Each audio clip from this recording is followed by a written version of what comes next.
ಎಲ್ಲರಿಗೂ. ನಾನು ನಿಮ್ಮ ಭವ್ಯ ಚೇತನ್. ಇವತ್ತು ನಾನು ಪ್ರೆಸೆಂಟ್ ಮಾಡ್ತಾ ಇರೋದು ಸೆಮಿ ಮೈಸೂರು ಸಿಲ್ಕಲ್ಲಿದೆ. ತುಂಬ ಪ್ರೀಮಿಯಂ ಕ್ವಾಲಿಟಿಯಲ್ಲಿರುವಂತಹ ಸ್ಯಾರಿ.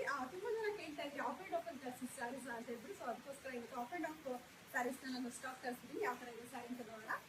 ಫುಲ್ ಸ್ಯಾರಿ ನಿಮಗೆ ಈ ಥರ ಬಂದರೆ ತುಂಬಾ ಚೆನ್ನಾಗಿದೆ ಕ್ವಾಲಿಟೀಸ್. ಆಮೇಲೆ ನೋಡ್ಬೋದು ನೀವು ಸ್ಯಾರಿ ಯಾವ ಥರ ಕ್ವಾಲಿಟಿ ಇದೆ ಇದರಲ್ಲಿ ಅಂತ. ಫುಲ್ ಸ್ಯಾರಿ ನಿಮಗೆ ಈ ಥರ ಪ್ಲೈನಲ್ಲಿ ಬಂದರೆ ಮಧ್ಯದಲ್ಲಿ ಮಾತ್ರ ಈ ಥರ ಸ್ಟ್ರೈಪ್ಸ್ ಬಂದಿದೆ. ಸರಿಗೂ ನಿಮಗೆ ಈ ಥರ ಬರುತ್ತೆ. ಬ್ಲೌಸ್ ಬಂದು ರನ್ನಿಂಗ್ ಕಲ್ ಬರುತ್ತೆ. ಒಂದು ಓಪನ್ ಮಾಡಿ ತೋರಿಸ್ತೀನಿ ಯಾವ ಥರ ಬಂದಿದೆ ಸ್ಯಾರಿ ಅಂತ ಹೇಳ್ಬಿಟ್ಟು. ಬನ್ನಿ ನೋಡ್ತಾ ಇರ್ಬೋದು. ಇದ್ರ ಬ್ಲೌಸ್ ಬಂದು ಈ ಥರ ಬಂದಿದೆ. ರನ್ನಿಂಗ್ ಅಲ್ಲಿ ಬ್ಲೌಸ್ ಬಂದಿದೆ. ಸ್ಯಾರಿ ಫುಲ್ ನಿಮಗೆ ಈ ಥರ ಬರುತ್ತೆ. ಮತ್ತೆ ಸರಿಗೂ ಈ ಥರ ಬಂದಿದೆ. ಇದರಲ್ಲಿ ಒಳ್ಳೊಳ್ಳೆ ಕಲರ್ಸ್ ಇದೆ. ಯಾವ ಕಲರ್ ಕಾಂಬಿನೇಷನ್ ಇದೆ ಅಂತ ಅಂದ್ಬಿಟ್ಟು ತೋರಿಸ್ಕೊಡ್ತೀನಿ.